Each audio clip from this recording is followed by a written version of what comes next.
یک غزل جانانه از برادری عزیزمان جمشید محکمپوری، شاعری جوان قلمفرسای خوب که به احوال برادرای غریب بخشیده شده است، که به احوال دنیای غریبی بخشیده شده است، تقدیم میکنم.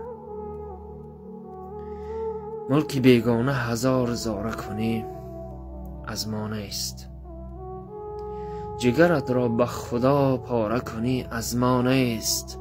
قهرمانانه زی هر آفت و هر آسیبش کودکش گیری و پشتاره کنی از ما نیست.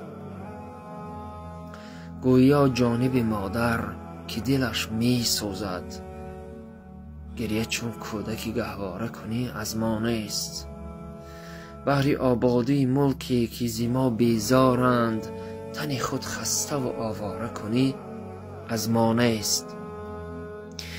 بکنی گرچه تلاشی که مقیمی گردی، چاره اندیشیده صد چاره کنی از ما نیست.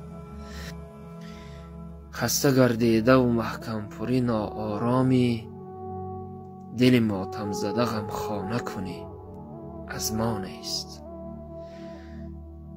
خسته گردیده و محکم پوری ناآرامی، دل ماتم زده غم خاره کنی از ما نیست.